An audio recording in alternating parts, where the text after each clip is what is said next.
어머니, 요즘 누가 명절에 이런 음식을 먹어요? 너무 촌스러워요. 며느리가 제게 던진 이 말은 제 가슴에 깊은 상처로 남았습니다. 하지만 그때 저는 아무 말도 하지 못했죠. 그저 고개를 숙이고 설거지를 할 뿐이었습니다. 배우지 못한 제가 무슨 말을 할 수 있었겠습니까? 무식하다던 어머니의 지갑 속엔 모두가 무릎 꿇을 진실이 숨어 있었습니다. 과연 그 안에는 무엇이 있었을까요? 오늘도 찾아와 주셔서 반갑고 고맙습니다. 구독과 좋아요로 응원해 주시면 더 많은 사연을 이어갈 수 있습니다. 그리고 지금 어디에서 함께하고 계신지 댓글로 남겨주시면 더 반갑게 인사드릴 수 있을 것 같아요. 우리 같이 마음을 울리는 이야기 한 편 들어볼까요? 그럼 이제 마음을 열고 오늘의 사연을 함께 들어가 보겠습니다. 명절 아침이었습니다. 저는 새벽 4시부터 일어나 부엌에서 전을 부치고 있었습니다. 손이 익숙하게 움직였죠. 밀가루를 푼 그릇에 애호박을 담그고 달궈진 팬에 조심스럽게 올려놓았습니다. 지글지글 소리와 함께 고소한 냄새가 퍼져나갔죠. 이런 일은 평생 해온 일이었습니다. 시장에서 노점을 할 때도, 남의 집 식당에서 설거지를 할 때도, 새벽 공사장에서 막노동을 할 때도 손만은 늘 부지런히 움직였습니다. 그렇게 모은 돈으로 아들을 키웠고 대학까지 보냈죠. 혼자 힘으로 다 해냈습니다. 거실에서 며느리 지연이의 목소리가 들려왔습니다. 친구와 통화하는 모양이었습니다. 저는 전을 뒤집다 말고 귀를 기울였습니다. 웃음소리가 섞인 목소리였습니다. 하지만 그 웃음 속에는 저를 향한 무시가 담겨 있었죠. 시골에서 왔다는 것, 한자를 잘 모른다는 것, 스마트폰을 다루지 못한다는 것. 그 모든 게 며느리에게는 창피한 일이었나 봅니다. 저는 뒤집개를 든 손을 잠시 멈췄습니다. 가슴 한편이 서늘해졌습니다. 이런 감정도 이제는 익숙했습니다. 아들 민수가 중학생이었을 때 학교 앞에서 기다리던 저를 보고 외면했던 기억이 났습니다. 친구들이 있었으니까요. 그때도 저는 그냥 돌아섰었습니다. 명절 상을 차리는 동안 며느리는 제가 놓는 음식마다 한마디씩 거들었습니다. 기름진 음식은 건강에 안 좋다고 했고 나물은 너무 짜다고 했습니다. 요즘 사람들은 그렇게 먹지 않는다는 말도 덧붙였죠. 저는 그냥 고개만 끄덕였습니다. 제가 뭘 알겠습니까? 배우지 못한 사람이 무슨 말을 하겠습니까? 아들이 옆에서 뭐라 말하려다가도 아내 눈치를 보며 입을 다물었습니다. 그 모습을 보는 것도 이제는 익숙했습니다. 식사가 끝나고 손주들이 제게 달려왔습니다. 서준이와 지우, 이 아이들만큼은 저를 좋아해 주었습니다. 세배를 드린다며 방바닥에 엎드리는 모습이 그렇게 예쁠 수가 없었죠. 저는 방으로 들어가 낡은 비닐 지갑을 꺼냈습니다. 언제부터 사용했는지 기억도 나지 않는 지갑이었습니다. 안에서 10,000원짜리 몇 장을 꺼내 아이들에게 주려고 했죠. 아이들 눈이 반짝였습니다. 그런데 며느리가 황급히 다가와 제 손을 막았습니다. 아이들한테 돈을 그렇게 주면 교육에 안 좋다는 것이었습니다. 돈의 가치를 모르게 된다고 했죠. 저는 손에 쥔 돈을 도로 지갑에 넣었습니다. 아이들이 아쉬운 표정을 지었지만 어쩔 수 없었습니다. 며느리 말이 맞겠죠. 저는 배우지 못했으니까요. 설거지를 하면서 저는 싱크대 위에 놓인 제 지갑을 바라봤습니다. 낡고 허름한 비닐 지갑. 곳곳이 해지고 색이 바랜 그 지갑 안에는 여러 장의 통장이 들어 있었습니다. 하지만 아무도 그 지갑을 열어보지 않았죠. 궁금해하지도 않았습니다. 접시를 닦는 손을 멈추고 저는 잠시 생각에 잠겼습니다. 이 통장들 속에 얼마나 많은 이야기가 담겨 있는지 이 가족은 아무도 모릅니다. 알 필요도 없다고 생각했으니까요. 설거지를 마치고 방으로 돌아왔을 때 저는 지갑을 서랍 깊숙이 넣었습니다. 그리고 서랍 안쪽에 숨겨둔 서류 봉투를 잠깐 꺼내봤습니다. 등기부등본이 가득 든 봉투였죠. 하지만 곧 다시 넣어두었습니다. 아직은 때가 아니었습니다. 밤이 되어 혼자 누웠을 때 저는 천장을 바라보며 생각했습니다. 평생을 이렇게 살아왔습니다. 무시당하고 무식하다는 소리 들으며 그래도 참고 살아왔죠. 아들이 잘 되길 바라는 마음 하나로 여기까지 왔습니다. 하지만 이제는 지쳤습니다. 정말로 지쳤습니다. 제가 배우지 못한 게 이렇게 큰 죄가 되는 걸까요? 제가 평생 악착같이 모은 것들이 아무 의미도 없는 걸까요? 창밖으로 달빛이 들어왔습니다. 저는 눈을 감았습니다. 내일도 똑같은 하루가 반복되겠죠. 며느리의 핀잔, 아들의 눈치, 그리고 혼자만의 외로움. 그렇게 저의 명절은 지나갔습니다. 친구들을 집에 부른다는 소식을 들은 날, 저는 아침부터 집안을 청소했습니다. 손주들 방도 정리하고 화장실도 깨끗이 닦았죠.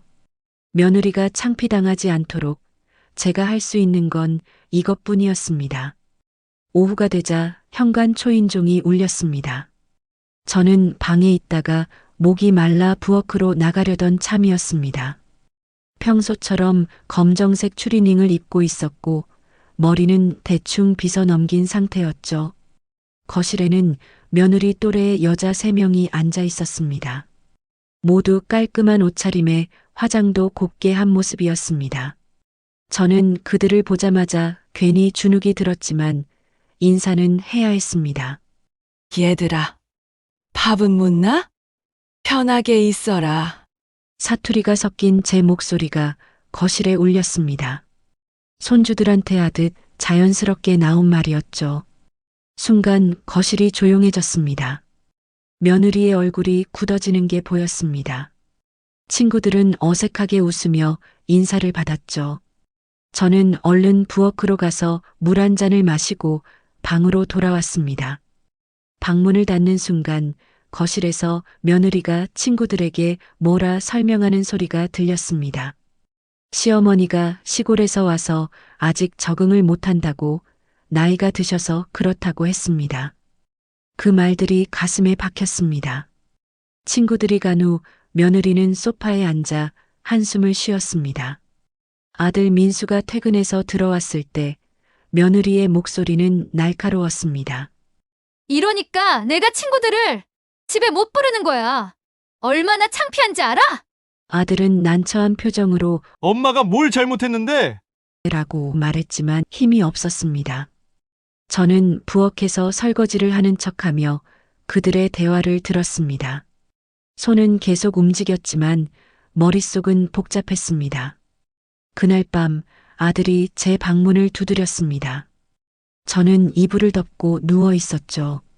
아들이 조심스럽게 들어와 제 침대 옆에 앉더니 한참을 말없이 있다가 입을 열었습니다.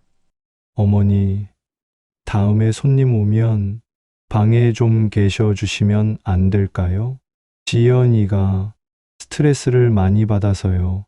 저는 아무 대꾸도 하지 않았습니다. 그냥 고개만 끄덕였습니다. 목이 막혔으니까요. 아들은 미안해요 하고 나갔습니다. 혼자 남았을 때 저는 천천히 일어나 앉았습니다. 어둠 속에서 창밖을 바라봤죠. 서울의 불빛들이 반짝였습니다. 화려한 도시였지만 저한테는 너무나 외로운 곳이었습니다. 제가 이렇게 배우지 못한 게 죄가 되는구나 하는 생각이 들었습니다. 평생을 악착같이 살아왔는데 결국 아들한테조차 짐이 되는구나 싶었죠. 저는 서랍을 열어 낡은 지갑을 꺼냈습니다. 그리고 그 안에 든 통장들을 하나씩 펼쳐봤습니다. 여러 은행의 통장들이었죠. 각 통장마다 10억 단위의 숫자가 적혀 있었습니다. 이 돈들은 제가 평생을 모은 것들이었습니다. 새벽 노점상, 식당 설거지, 공사장 막노동. 그 돈으로 하나씩 땅을 사고 건물을 샀죠. 1980년대 강남 개발 때 남들이 쓸모없다고 할 때 저는 사모았습니다. 지금 제가 가진 건물만 강남에 20채가 넘습니다. 매달 임대료만 수억씩 들어옵니다. 하지만 아무도 모릅니다. 아들도 며느리는 더더욱 모르죠. 저는 통장을 다시 지갑에 넣고 서랍 깊숙이 밀어 넣었습니다. 그리고 다시 창밖을 바라봤습니다. 제가 이렇게 사는 게 맞는 걸까요? 주먹을 쥐었다 폈다를 반복했습니다. 거친 손이었습니다. 평생 일하며 만들어진 손이었죠. 이 손으로 제가 얼마나 많은 걸 이뤄냈는지 이 집 사람들은 아무도 모릅니다. 그날 밤 저는 한 가지를 결심했습니다. 조금만 더 지켜보자고, 조금만 더 참자고 말이죠. 하지만 언젠가는 말해야 할 때가 올 것 같았습니다. 그 사건 이후로 저는 낮 시간에 집에 거의 있지 않았습니다. 며느리가 불편해한다는 걸 알았으니까요. 아침 일찍 일어나 간단히 청소를 하고 아침밥을 차려놓은 뒤에는 밖으로 나갔습니다. 동네 경로당에 가면 비슷한 또래의 할머니들이 있었습니다.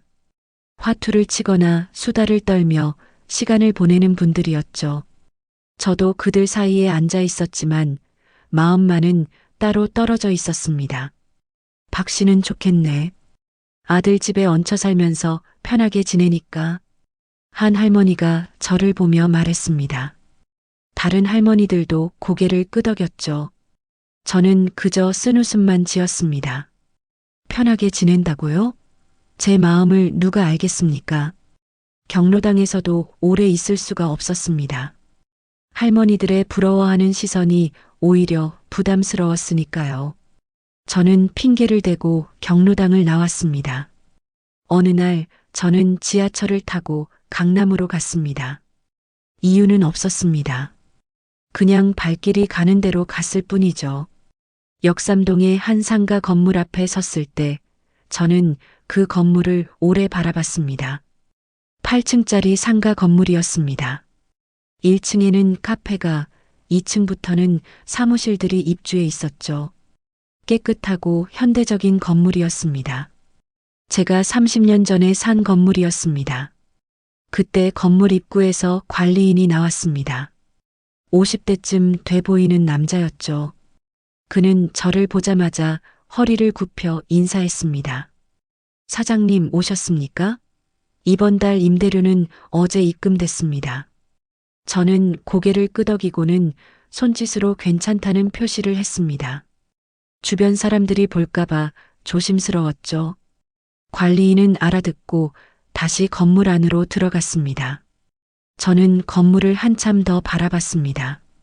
이런 건물이 강남 곳곳에 20채가 넘습니다. 서초동에도, 논현동에도, 삼성동에도 있었죠. 하지만 이 사실을 아는 사람은 아무도 없습니다. 집으로 돌아가는 길에 저는 작은 공원 벤치에 앉았습니다. 가방에서 낡은 지갑을 꺼냈죠. 그 안에는 돌아가신 남편의 작은 사진이 끼워져 있었습니다. 사진 속 남편은 웃고 있었습니다. 젊었을 때 찍은 사진이었죠. 저는 그 사진을 쓰다듬으며 혼잣말을 했습니다. 여보, 내가 우리 아들을 너무 편하게 키운 걸까요? 고생이 뭔지 모르게 키웠나 봐요. 대답은 없었습니다.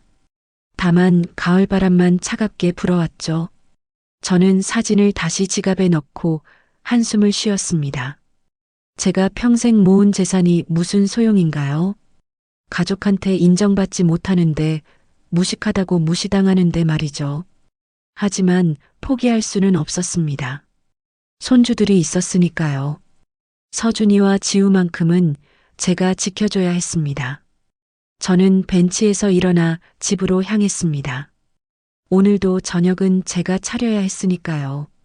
며느리는 요리를 잘 못하니까요. 집에 도착했을 때 현관문을 열기 전에 저는 잠시 멈춰 섰습니다. 깊은 숨을 들이쉬고 내쉬었죠.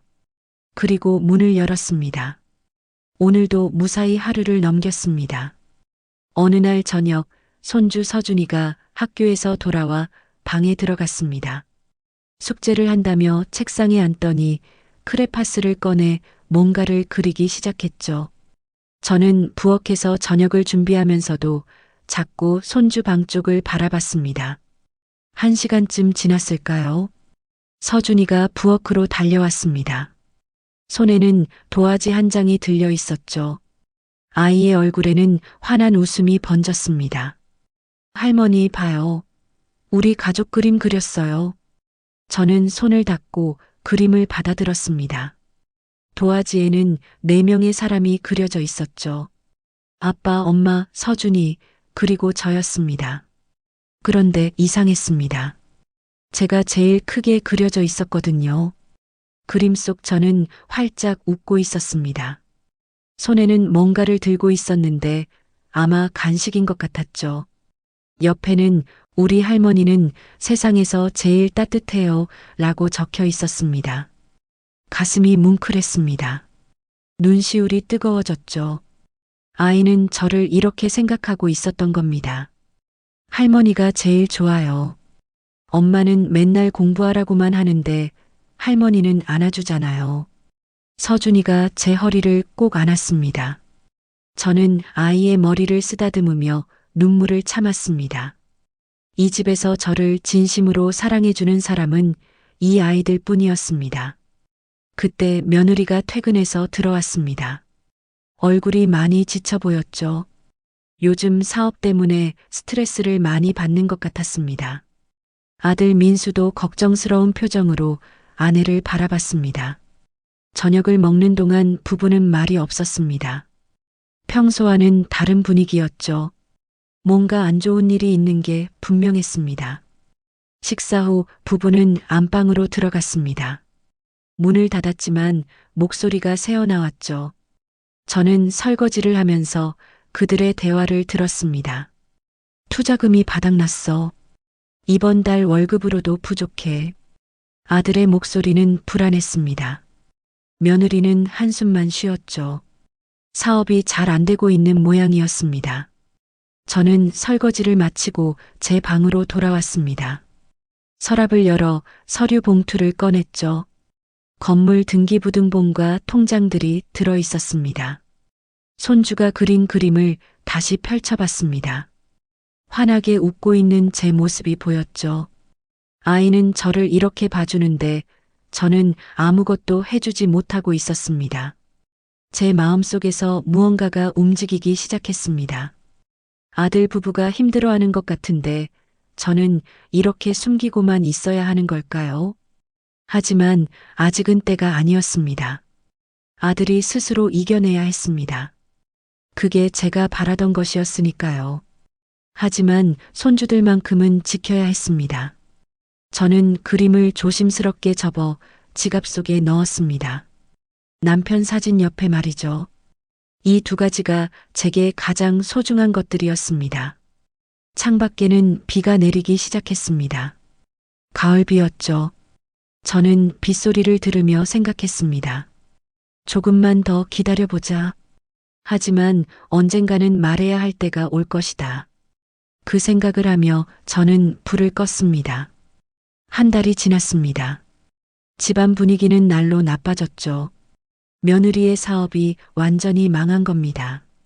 투자받았던 돈은 다 날아갔고 빚만 수천만 원이 남았습니다. 아들은 회사 퇴직금까지 모두 쏟아부었습니다. 아내의 사업을 살리려고 마지막까지 노력했지만 소용없었죠. 이제 돌이킬 수 없는 상황이었습니다. 저녁마다 부부의 다투는 소리가 들렸습니다. 며느리는 아들에게 화를 냈고 아들은 머리를 감싸쥐고 앉아 있었죠. 저는 부엌에서 그 소리를 들으며 설거지만 했습니다. 며느리는 스트레스 때문인지 저한테 더 신경질적으로 대했습니다. 제가 뭘 해도 마음에 안 든다는 표정이었죠. 아침에 밥을 차려놓으면 너무 많이 했어요 라고 했고 적게 하면 이게 뭐예요 라고 했습니다. 저는 그냥 참았습니다. 며느리가 힘든 거 알았으니까요. 사업 실패는 큰 상처였을 겁니다. 어느 날 오후 저는 집에서 청소를 하고 있었습니다. 손주들은 학교에 가고 부부는 일하러 나간 뒤였죠. 혼자 집에 있을 때가 제일 편했습니다. 현관 초인종이 울렸습니다. 저는 문을 열었죠. 정장을 입은 남자가 서 있었습니다. 40대쯤 돼 보이는 은행 직원이었습니다. 박순자님 계십니까? 은행입니다. 이번 분기 부동산 임대 수익 정산 서류에 도장 좀 찍어주셔야 해서요. 제 심장이 철렁했습니다. 이런 때 올 줄은 몰랐죠. 저는 황급히 주변을 둘러봤습니다. 잘못 찾아오신 것 같은데요. 여기 그런 사람 없어요. 은행 직원은 서류를 확인하며 고개를 가우뚱했습니다. 분명히 이 주소가 맞다는 표정이었죠. 아, 혹시 제가 착각했나요? 죄송합니다. 그가 돌아가려는 순간 엘리베이터에서 아들 민수가 내렸습니다. 일찍 퇴근한 모양이었죠. 민수는 은행 직원과 마주쳤습니다. 은행 직원이 민수에게 물었습니다. 혹시 박순자님을 아느냐고 부동산 임대 수익건으로 왔다고 말이죠. 민수는 저를 쳐다봤습니다. 의아한 표정이었습니다. 저는 얼른 손을 흔들었습니다. 아니에요. 잘못 찾아오신 거예요. 우리는 그런 거 없어요. 은행 직원은 미안하다며 돌아갔습니다. 하지만 민수는 계속 저를 바라봤죠. 뭔가 이상하다는 표정이었습니다. 집 안으로 들어온 민수가 조심스럽게 물었습니다. 어머니, 혹시 뭐 숨기시는 거 있으세요? 부동산 임대 수익이라니 그게 무슨 말이에요? 저는 고개를 저었습니다. 아니다. 착각이야. 이름이 같은 사람이 있나 보다. 민수는 석연치 않은 표정이었지만 더 묻지 않았습니다. 요즘 워낙 힘든 시기라 그런지 깊이 생각할 여유가 없는 것 같았죠. 저는 부엌으로 들어가 물을 한 잔 마셨습니다. 손이 떨렸습니다. 아슬아슬했습니다. 조금만 더 늦었으면 들킬 뻔했죠. 하지만 언젠가는 들킬 날이 올 겁니다. 그때가 언제일지 저도 모르겠습니다. 저는 창밖을 바라보며 깊은 한숨을 쉬었습니다. 이 비밀을 언제까지 지킬 수 있을까요? 상황은 더 나빠졌습니다. 빚쟁이들의 전화가 하루에도 몇 번씩 걸려왔죠. 아들은 회사에서 대출까지 받았지만 그것도 바닥이 났습니다. 이제 집까지 경매에 넘어갈 위기였습니다. 며느리는 날마다 침대에 누워 있었습니다. 화장도 하지 않고 머리도 감지 않았죠. 그 화려하던 모습은 온데간데 없었습니다. 아들은 밤마다 술을 마시고 들어왔습니다. 손주들은 그런 부모를 보며 불안해했습니다. 서준이는 제 방으로 와서 물었죠. 엄마 아빠가 왜 저러냐고, 우리 집이 망하는 거냐고 말입니다. 저는 아이를 안아주며 괜찮다고 말했지만 제 마음도 무거웠습니다.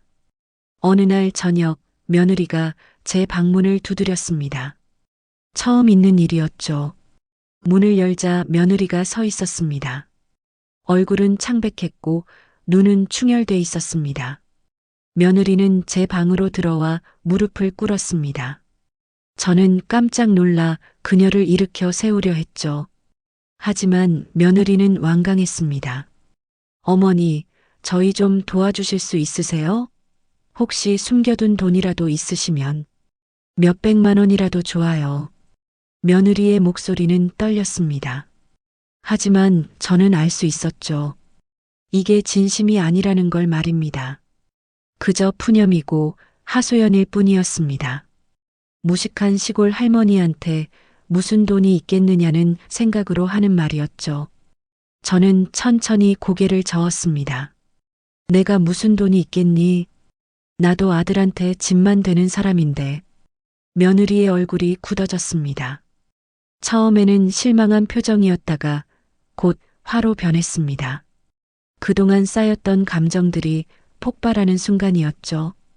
그러니까요. 무식하면 용감하다더니 정말 그 말이 맞네요. 이럴 줄 알았으면 좀 배우시지 그랬어요. 한자도 못 읽으시면서 무슨 도움이 되겠어요. 며느리의 목소리는 거칠었습니다. 평소 참았던 말들이 쏟아져 나왔죠. 시골에서 왔다는 것, 학교도 제대로 못 나왔다는 것, 친구들 앞에서 얼마나 창피했는지 모든 것을 쏟아냈습니다. 저는 그 말들을 그냥 들었습니다. 아무 대꾸도 하지 않았죠. 무슨 말을 해야 할지 몰랐습니다. 아니, 말하고 싶지 않았습니다. 며느리가 방을 나간 후 저는 한참을 그 자리에 서 있었습니다. 가슴이 답답했습니다. 숨이 막히는 것 같았죠. 문득 제 자신이 너무 초라하게 느껴졌습니다. 평생을 악착같이 살아왔는데 결국 이런 취급을 받는구나 싶었습니다. 배우지 못한 게 이렇게 큰 죄가 되는구나 싶었죠. 저는 천천히 옷장을 열었습니다. 그리고 낡은 여행 가방을 꺼냈습니다. 옷가지를 하나둘 넣기 시작했죠. 이제 그만 참아야겠다는 생각이 들었습니다. 제 인생도 소중했습니다. 아들을 위해 평생을 희생했지만 이제는 저도 살아야 했습니다. 짐을 다 싸고 나서 저는 서랍을 열어 낡은 지갑을 꺼냈습니다. 그 안에 든 통장들을 확인했죠. 건물 등기부등본도 챙겼습니다. 손주가 그린 그림도 조심스럽게 접어 넣었습니다. 남편 사진도 가져갔죠. 이것들이 제 전부였습니다. 방문을 열고 거실로 나가려는 순간 손이 떨렸습니다. 정말로 나가도 되는 걸까요? 하지만 더 이상 참을 수 없었습니다. 저는 현관문 쪽으로 걸어갔습니다. 가방을 끌고 말이죠. 거실에 있던 아들과 며느리가 저를 봤습니다. 놀란 표정이었죠. 아들이 다가왔습니다. 어디 가시냐고 물었습니다. 저는 담담하게 대답했습니다. 나도 이제 내 인생을 살아야겠다. 며느리는 소파에 앉아 저를 쳐다봤습니다. 미안한 기색은 전혀 없었습니다. 오히려 속 시원하다는 표정이었죠. 저는 신발을 신었습니다. 현관문 손잡이를 잡았습니다. 이제 정말로 나가는 겁니다. 그때였습니다. 제 손에서 낡은 지갑이 미끄러져 떨어졌습니다. 지갑이 바닥에 떨어지며 안에 든 것들이 쏟아져 나왔습니다. 통장들이 여기저기 흩어졌죠. 저는 황급히 주우려 했지만 이미 늦었습니다. 아들 민수가 제일 먼저 달려왔습니다. 바닥에 떨어진 통장 하나를 집어들었죠. 그리고 표지를 펼쳤습니다. 얼굴이 굳어지는 게 보였습니다. 이게 어머니 통장이에요? 잔액이 23억이라고요? 민수의 목소리는 떨렸습니다. 며느리도 소파에서 벌떡 일어나 다가왔죠. 다른 통장들을 하나씩 집어들기 시작했습니다. 신한은행 18억, 국민은행 15억, 우리은행 31억. 통장마다 10억 단위의 숫자가 적혀 있었습니다. 며느리의 손이 떨렸습니다. 저는 천천히 무릎을 꿇고 통장들을 모았습니다. 이제 숨길 수 없었죠. 더 이상 숨기고 싶지도 않았습니다. 어머니, 이게 대체 무슨 일이에요? 아들이 제 앞에 앉으며 물었습니다. 저는 통장들을 모두 모은 뒤 가방에서 서류 봉투를 꺼냈습니다. 건물 등기부등본과 임대차 계약서가 가득 든 봉투였죠. 민수는 서류들을 하나씩 펼쳐봤습니다. 역삼동 상가 건물, 논현동 오피스텔, 서초동 상가 건물. 모두 제 이름으로 된 등기부등본이었습니다. 며느리는 입을 벌린 채 서류를 바라봤습니다. 믿을 수 없다는 표정이었죠. 저는 침착하게 말했습니다. 너희가 자수성가하길 바랐단다. 내가 부자인 줄 알면 편하게만 살까봐. 목소리는 담담했습니다. 하지만 속으로는 수많은 감정이 소용돌이쳤죠. 저는 계속 말을 이었습니다. 1970년대에 무일푼으로 상경했던 이야기, 노점상과 식당 설거지로 모은 돈으로 하나씩 땅을 샀던 이야기, 강남 개발 초기에 남들이 쓸모없다 할 때 건물을 사모았던 이야기를 들려줬습니다. 지금 내가 가진 건물이 강남에만 23채다. 서초랑 송파까지 합치면 30채가 넘어 매달 임대료만 수억씩 들어와 민수는 머리를 감싸쥐었습니다. 며느리는 그 자리에 주저앉았죠. 저는 서류를 다시 정리하며 말했습니다. 그동안 얼마나 무시당했는지, 무식하다는 소리를 들으며 얼마나 가슴이 아팠는지 말이죠.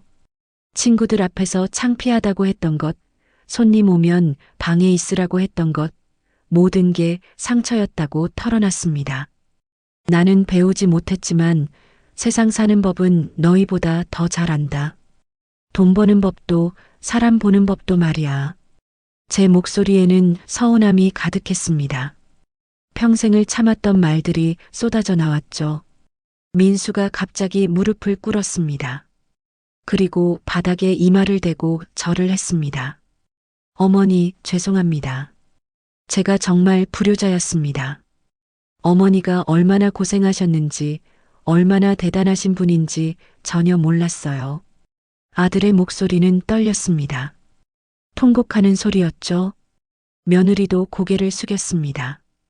처음으로 진심으로 미안해하는 표정이었습니다. 하지만 이미 늦었죠. 상처는 너무 깊었습니다. 저는 천천히 일어섰습니다. 가방을 다시 들었죠. 너희 빚은 내가 다 갚아줄게. 하지만 조건이 있어. 앞으로는 스스로 벌어서 살아라. 그리고 사람을 겉모습으로 판단하지 마라. 제 목소리는 차가웠습니다. 용서는 하겠지만 잊을 수는 없었습니다. 다음 날 저는 아들 부부를 은행으로 데려갔습니다. 빚을 모두 정리하는 자리였죠. 수천만 원의 빚이 한 번에 갚아졌습니다. 은행 직원은 저를 보며 공손하게 인사했습니다. 며느리는 그제야 제가 누구인지 알았다는 표정을 지었습니다. 집으로 돌아오는 차 안은 조용했습니다. 아들은 아무 말도 하지 못했죠. 며느리도 창밖만 바라봤습니다. 저는 그들을 보며 생각했습니다. 이제 이들은 달라질까요? 아니면 시간이 지나면 또 잊어버릴까요? 집에 도착한 후 저는 아들 부부를 거실에 앉혔습니다. 그리고 마지막으로 할 말이 있다고 했죠. 너희 빚은 내가 갚았다. 하지만 이제부터는 스스로 벌어서 살아라. 내 돈은 손주들 교육비로만 쓸 거다. 아들은 고개를 끄덕였습니다. 며느리도 입술을 깨물며 고개를 숙였죠. 저는 계속 말했습니다. 사람을 학력이나 겉모습으로 판단하지 말라고. 배우지 못한 사람도 나름의 지혜가 있다고 말이죠. 인생은 공부만으로 사는 게 아니라고 했습니다. 며느리가 조심스럽게 입을 열었습니다. 어머니, 정말 죄송해요. 제가 너무 오만했어요. 목소리에는 진심이 담겨 있었습니다. 하지만 저는 차갑게 대답했습니다. 미안하다고 다 되는 건 아니야. 상처는 쉽게 낫지 않아. 그 말에 며느리는 더 이상 아무 말도 하지 못했습니다. 한 달이 지났습니다. 아들 부부는 달라지려고 노력했습니다. 며느리는 더 이상 제게 함부로 말하지 않았고 집안일도 조금씩 거들었죠. 아들은 새로운 직장을 구했고 열심히 일했습니다. 하지만 저는 예전처럼 편하지 않았습니다. 마음 한편에 서운함이 남아 있었으니까요. 그들이 변한 건 제 돈을 알고 난 뒤였습니다. 진심으로 저를 존중해서가 아니었죠. 어느 날 저는 아들에게 말했습니다. 따로 나가 살겠다고 강남에 제 집이 있으니 그곳에서 지내겠다고 했습니다. 아들은 눈물을 글썽이며 만류했습니다. 하지만 저는 결심이 확고했죠. 너희도 자유롭게 살고 나도 내 인생을 살고 싶구나. 며느리는 아무 말도 하지 못했습니다. 뭐라 말할 자격이 없다는 걸 알았으니까요. 짐을 싸는 날 손주들이 제 방으로 왔습니다. 서준이와 지우가 눈물을 글썽이며 물었죠. 할머니가 왜 가냐고, 자기들이 잘못했냐고 말입니다. 저는 아이들을 꼭 안아줬습니다. 할머니는 글은 못 배웠지만 사람을 보는 눈은 있단다. 너희는 공부도 열심히 하되 사람 대하는 법도 배워라. 남을 무시하는 사람이 되지 마라. 아이들은 고개를 끄덕이며 울었습니다. 저도 눈물이 났지만 참았습니다. 새로운 집으로 이사한 날, 저는 창밖을 바라봤습니다. 강남의 빌딩 숲이 보였죠. 제가 평생 모은 것들이었습니다. 혼자 사는 집은 조용했습니다. 외롭기도 했지만 편안했습니다. 더 이상 누구 눈치를 보지 않아도 됐으니까요. 일주일에 한 번 저는 손주들을 만나러 갔습니다. 아이들만은 포기할 수 없었으니까요. 며느리는 어색하게 인사했고 아들은 미안하다는 표정을 지었습니다. 하지만 예전처럼 돌아갈 수는 없었습니다. 한 번 생긴 금은 쉽게 아물지 않았죠. 어느 날 저녁 혼자 차를 마시며 생각했습니다. 제 선택이 옳았을까요? 하지만 후회는 없었습니다. 저도 존중받을 권리가 있었으니까요. 창밖으로 저녁 노을이 졌습니다. 저는 낡은 지갑을 꺼내 남편 사진을 봤습니다. 여보, 내가 잘한 거겠죠? 이제는 내 인생도 살아야죠. 대답은 없었습니다.